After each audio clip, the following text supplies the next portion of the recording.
ಕ್ವಿಕ್ಕಾಗೂ ಮಾಡಂಗಿರಬೇಕು, ಹೆಲ್ತಿಯಾಗಿ ಕೂಡ ಇರಬೇಕು, ಟೇಸ್ಟ್ ಅಂತೂ ಸೂಪರ್ಬಾಗಿ ಬರಬೇಕು. ಆ ಥರ ಒಂದು ರೆಸಿಪಿನ ನೋಡೋಣ ನಾವಿವತ್ತು. 10 ನಿಮಿಷದಲ್ಲಿ ಮಾಡಬಹುದಾದಂತಹ ರೈಸ್ ಪೇಪರ್ ಡಂಪ್ಲಿಂಗ್ಸ್ನ ನಾವಿವತ್ತು ನೋಡೋಣ. ತುಂಬ ಕಡಿಮೆ ಇಂಗ್ರೀಡಿಯೆಂಟ್ಸ್ ಬೇಕಾಗುತ್ತೆ ಇದಕ್ಕೆ.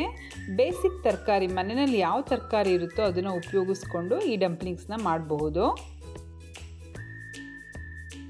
ಇನ್ನು ಈ ಡಂಪ್ಲಿಂಗ್ಸ್ ಅಂತೂ ಮಕ್ಕಳಿಗೆ ಖಂಡಿತ ಇಷ್ಟ ಆಗೇ ಆಗುತ್ತೆ, ಅಷ್ಟು ರುಚಿಯಾಗಿರುತ್ತೆ ಟೇಸ್ಟು. ದೊಡ್ಡವ್ರಿಗಂತೂ ಒಂದು ಸರಿ ಮಾಡಿಕೊಟ್ಬಿಟ್ರೆ ಕಾಫಿ ಟೀ ಜೊತೆಗೆ ಬೋಂಡಾ ಬಜ್ಜಿನ ಮರೆತುಬಿಟ್ಟು ಈ ಡಂಪ್ಲಿಂಗ್ಸ್ಗಳನ್ನೇ ಕೇಳ್ತಾ ಇರ್ತಾರೆ, ಅಷ್ಟು ರುಚಿಯಾಗಿ ಬರುತ್ತೆ ಈ ಡಂಪ್ಲಿಂಗ್ಸು.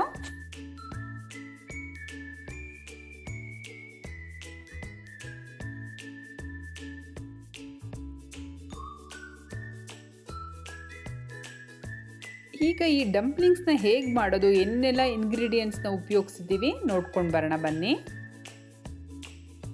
ನಾನಿಲ್ಲಿ ಬೇಸಿಕ್ ತರಕಾರಿ ಮನೆಯಲ್ಲಿ ಏನಿರುತ್ತೋ ಅದನ್ನು ಉಪಯೋಗಿಸ್ಕೊಂಡಿದ್ದೀನಿ. ಕ್ಯಾರೆಟ್ ತೊಗೊಂಡಿದ್ದೀನಿ, ಕ್ಯಾಪ್ಸಿಕಮ್ ತೊಗೊಂಡಿದ್ದೀನಿ ಮತ್ತು ಕ್ಯಾಬೇಜ್ ತೊಗೊಂಡಿದ್ದೀನಿ. ನೀವು ಬೇಕಾದರೆ ಬೇರೆ ತರಕಾರಿಗಳನ್ನ ಕೂಡ ಉಪಯೋಗಿಸ್ಬಹುದು.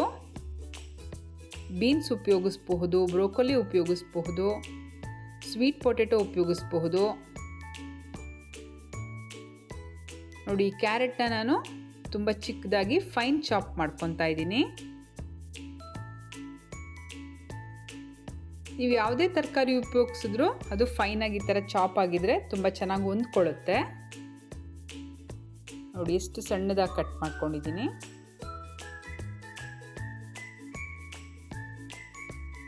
ನೆಕ್ಸ್ಟ್ ಇವಾಗ ಕ್ಯಾಪ್ಸಿಕಮ್ ಮತ್ತು ಕ್ಯಾಬೇಜ್ ಕೂಡ ಅದೇ ರೀತಿ ಕಟ್ ಮಾಡ್ಕೊಳ್ಳೋಣ.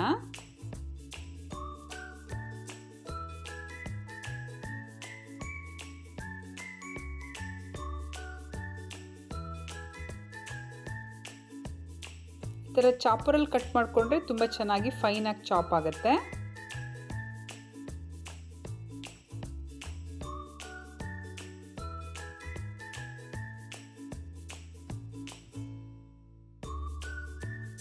ನೋಡಿ ಆಗಿದೆ ಇವಾಗ ಇದು. ನೋಡಿ ಈ ಥರ ಫೈನ್ ಚಾಪ್ ಆಗಿರಬೇಕು.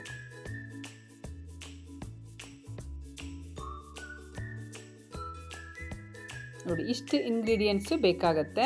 ಫೈನ್ ಚಾಪ್ಡ್ ವೆಜಿಟೇಬಲ್ಸು ಮತ್ತು ಕಾರ್ನ್ ತೊಗೊಂಡಿದ್ದೀನಿ ನಾನು, ಸ್ವೀಟ್ ಕಾರ್ನ್ ಹಾಕೋದ್ರಿಂದ ಒಳ್ಳೆ ರುಚಿ ಬರುತ್ತೆ. ಮಧ್ಯ ಮಧ್ಯ ನೀವು ಡಂಪ್ಲಿಂಗ್ಸ್ ತಿನ್ಬೇಕಾದ್ರೆ ಮಧ್ಯ ಮಧ್ಯೆ ಕಾರ್ನ್ ಸಿಕ್ಕಿದ್ರೆ ತುಂಬ ರುಚಿಯಾಗಿರುತ್ತೆ. ಮತ್ತು ಶೆಜ್ವಾನ್ ಸಾಸ್ ತೊಗೊಂಡಿದ್ದೀನಿ ಮತ್ತು ರೈಸ್ ಪೇಪರ್ ತೊಗೊಂಡಿದ್ದೀನಿ. ಈ ರೈಸ್ ಪೇಪರು ಈಸಿಯಾಗಿ ಗ್ರಾಸರಿ ಶಾಪ್ಸಲ್ಲಾಗಿರಬಹುದು ಅಥವಾ ಆನ್ಲೈನಲ್ಲಿ ಕೂಡ ಸಿಗುತ್ತೆ ನಿಮಗೆ. ಅಮೆಝಾನು, ಫ್ಲಿಪ್ಕಾರ್ಟು ಎಲ್ಲದರಲ್ಲೂ ಇದು ಆನ್ಲೈನಲ್ಲಿ ಈಸಿಯಾಗಿ ಸಿಗುತ್ತೆ. ನೋಡಿ ಎಷ್ಟು ತೆಳುವಾಗಿರುತ್ತೆ ರೈಸ್ ಪೇಪರು. ಇದು ರೈಸ್ನ ಉಪಯೋಗಿಸಿ ಮಾಡಿರೋದ್ರಿಂದ ಹೆಲ್ತಿ ಕೂಡ. ನೆಕ್ಸ್ಟ್ ಇಲ್ಲಿ ನಾನು ಒಂದು ಪ್ಯಾನಲ್ಲಿ ಆಯಿಲ್ ತೊಗೊತಾ ಇದ್ದೀನಿ. ತುಂಬ ಕಡಿಮೆ ಆಯಿಲ್ ಸಾಕಾಗುತ್ತೆ ಇದಕ್ಕೆ. ನೋಡಿ ಆಯಿಲು ಬಿಸಿ ಆದ ನಂತರ ನಾವೇನು ವೆಜಿಟೇಬಲ್ಸ್ ಎಲ್ಲ ರೆಡಿ ಮಾಡಿ ಇಟ್ಕೊಂಡಿದ್ವಲ್ಲ ಅದನ್ನೆಲ್ಲ ಒಟ್ಟಿಗೆ ಹಾಕ್ಬಿಡ್ಬೋದು. ಇದೇನು ಒಟ್ಟಿಗೆ ಈ ಥರ ಹಾಕ್ಕೊಳ್ಳೋಣ. ಜಸ್ಟ್ ನಾವು ಈ ವೆಜಿಟೇಬಲ್ಸಲ್ಲಿರುವ ಆ ರಾ ಫ್ಲೇವರ್ ಏನಿರುತ್ತೆ ಅದು ಹೋಗೋವರೆಗೂ ಮಾತ್ರ ಫ್ರೈ ಮಾಡಿಕೊಂಡ್ರೆ ಸಾಕಾಗತ್ತೆ. ಇದು ತುಂಬ ಕುಕ್ ಮಾಡೋ ಅವಶ್ಯಕತೆ ಇಲ್ಲ. ನೋಡಿ ಇಲ್ಲಿ ಸ್ವಲ್ಪ ವೆಜಿಟೇಬಲ್ಸ್ ಎಲ್ಲ ಫ್ರೈ ಆದ ನಂತರ ನಾನಿಲ್ಲಿ ಶೆಜ್ವಾನ್ ಸಾಸ್ ಹಾಕ್ತಾಯಿದ್ದೀನಿ. ಇದು 2 ಟೇಬಲ್ ಸ್ಪೂನ್ ಇದೆ ಇದು. ಈ ಶೆಜ್ವಾನ್ ಸಾಸಲ್ಲೇ ಉಪ್ಪು ಖಾರ ಎಲ್ಲ ಇರೋದ್ರಿಂದ ನಾವು ಎಕ್ಸ್ಟ್ರಾ ಏನು ಹಾಕೋ ಅವಶ್ಯಕತೆ ಇಲ್ಲ. ಕ್ಲೀನಾಗಿ ಹೊಂದ್ಕೊಳ್ಳಿ, ಇದು ಹೊಂದ್ಕೊಳ್ಳೋವರೆಗೂ ಮಿಕ್ಸ್ ಮಾಡೋಣ. ನಾನು ಗ್ಯಾಸ್ ಆಫ್ ಮಾಡ್ಕೊಂಡಿದ್ದೀನಿ ಇಲ್ಲಿ.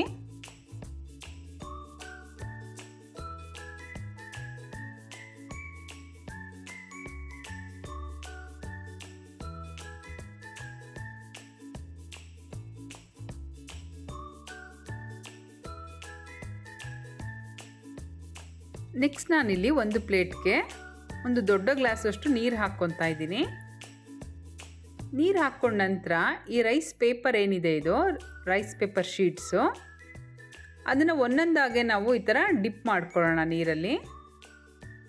ಫುಲ್ ಅದು ಡಿಪ್ ಆಗಬೇಕು, ಆ ಶೀಟ್ ಏನಿದೆ ಫುಲ್ಲು ಮುಳುಗಬೇಕು, ಅಷ್ಟು ನೀರು ಹಾಕಿರಬೇಕು. ಇದನ್ನು ಜಸ್ಟ್ ನಾವು 5 to 6 ಸೆಕೆಂಡ್ಸ್ ಮಾತ್ರ ಡಿಪ್ ಮಾಡಬೇಕು. ಅದ್ರ ಮೇಲೆ ಜಾಸ್ತಿ ಇಡಬಾರ್ದು. 5 ರಿಂದ 6 ಸೆಕೆಂಡ್ ಮಾತ್ರ ನೀರಲ್ಲಿ ಇಡಬೇಕು. ತಕ್ಷಣ ತೆಗೆದುಬಿಡ್ಬೇಕದು.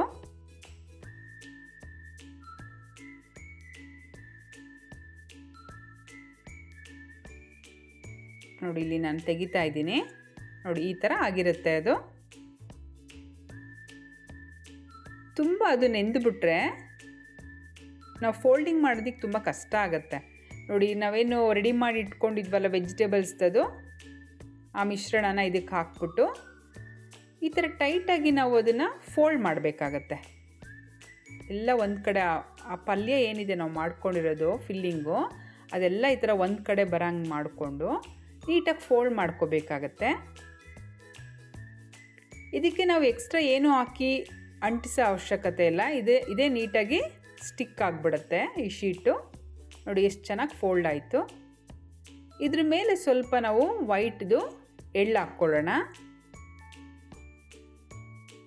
ಟೇಸ್ಟು ಚೆನ್ನಾಗಿ ಬರುತ್ತೆ, ನೋಡೋಕ್ಕೂ ಚೆನ್ನಾಗಿರುತ್ತೆ ಇದು ಹಾಕೋದ್ರಿಂದ.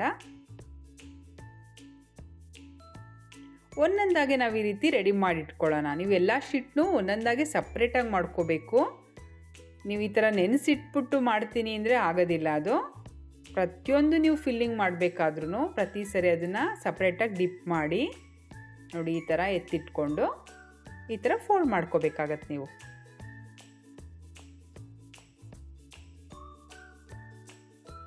ಎಲ್ಲನೂ ನಾವು ಇದೇ ರೀತಿ ಮಾಡಿ ಇಟ್ಕೊಳ್ಳೋಣ.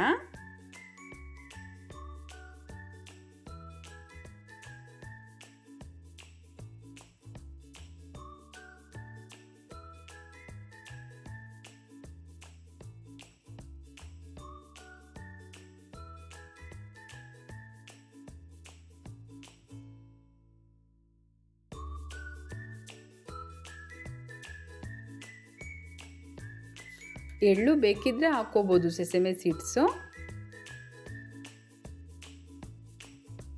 ನೋಡಿ ಎಲ್ಲನೂ ಈ ರೀತಿ ರೆಡಿ ಮಾಡಿ ಇಟ್ಕೊಂಡಿದ್ದೀನಿ ನಾನು. ಎಲ್ಲ ಈ ರೀತಿ ನೀವು ಒಂದ್ಸರಿ ರೆಡಿ ಮಾಡಿ ಇಟ್ಕೊಂಡ್ರೆ ಆಮೇಲೆ ಶಾಲೋ ಫ್ರೈ ಬೇಕಾದ್ರೂ ಮಾಡ್ಕೋಬಹುದು, ನೀವು ಏರ್ ಫ್ರೈ ಬೇಕಾದ್ರೂ ಮಾಡ್ಕೋಬಹುದು. ನಾನಿಲ್ಲಿ ಶಾಲೋ ಫ್ರೈ ಮಾಡ್ಕೊತಾ ಇದ್ದೀನಿ. ನೋಡಿ ನೀಟಾಗಿ ತವಾಗೆ ಗ್ರೀಸ್ ಮಾಡ್ಕೊಳ್ಳೋಣ ಆಯಿಲಲ್ಲಿ. ತುಂಬ ಕಡಿಮೆ ಆಯಿಲ್ ಬೇಕಾಗತ್ತೆ ಇದಕ್ಕೆ. ನೋಡಿ ಒಂದೊಂದಾಗೇ ಫ್ರೈ ಮಾಡೋದಕ್ಕೆ ನಾವು ಇಡೋಣ. ಇದು ಒಂದಕ್ಕೊಂದು ಸ್ಟಿಕ್ ಆಗದೆ ಇರೋಂಗೆ ನೋಡ್ಕೋಬೇಕು. ನೀವು ಫ್ರೈ ಮಾಡಬೇಕಾದ್ರೆ ಇದು ತುಂಬ ಪಕ್ಕ ಇಟ್ಬಿಟ್ರೆ ಸ್ಟಿಕ್ ಆಗಿಬಿಡುತ್ತೆ ಒಂದಕ್ಕೊಂದು. ಇದು ಈ ಥರ ಸ್ವಲ್ಪ ಡಿಸ್ಟೆನ್ಸಲ್ಲಿ ಇಟ್ಟರೆ ಬೆಸ್ಟು. ನಾನಿಲ್ಲಿ ಫ್ಲೇಮು ಹೈ ಫ್ಲೇಮಲ್ಲಿ ಇಟ್ಕೊಂಡಿದ್ದೀನಿ. ಹೈ ಫ್ಲೇಮಲ್ಲಿ ಇಟ್ಕೊಂಡ್ರೆ ಚೆನ್ನಾಗಿ ರೋಸ್ಟ್ ಆಗುತ್ತೆ.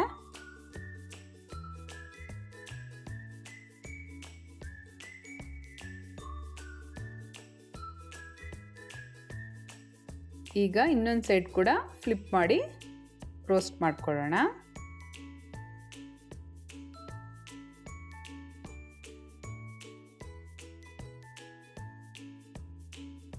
ನೋಡಿ ಆಲ್ಮೋಸ್ಟ್ ಇದು ಚೆನ್ನಾಗಿ ರೋಸ್ಟ್ ಆಗಿದೆ.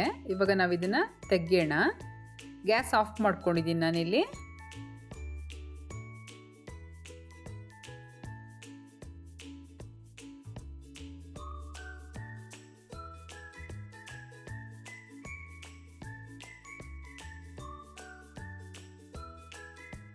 ಇಲ್ಲಿ ಬಿಸಿ ಬಿಸಿಯಾದ ವೆಜಿಟೇಬಲ್ ಡಂಪ್ಲಿಂಗ್ಸು ರೆಡಿ ಆಯಿತು.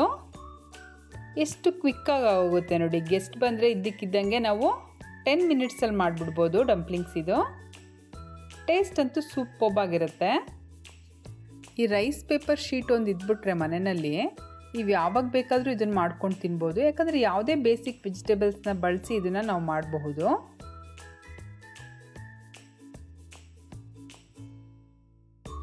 ಈ ಡಂಪ್ಲಿಂಗ್ಸು ತುಂಬ ಬಿಸಿ ಬಿಸಿ ಇದ್ದಾಗ ತಿನ್ನೋದಕ್ಕೆ ಕಷ್ಟ. ಸ್ವಲ್ಪ ವಾರ್ಮ್ ಆಗಿದ್ದಾಗ ತುಂಬ ಚೆನ್ನಾಗಿರುತ್ತೆ. ಮಧ್ಯ ಮಧ್ಯ ಕಾರ್ನ್ ಸಿಗ್ತಾ ಇರುತ್ತಲ್ಲ, ಅದಂತೂ ಟೇಸ್ಟ್ ಸೂಪರ್ಬಾಗಿರುತ್ತೆ.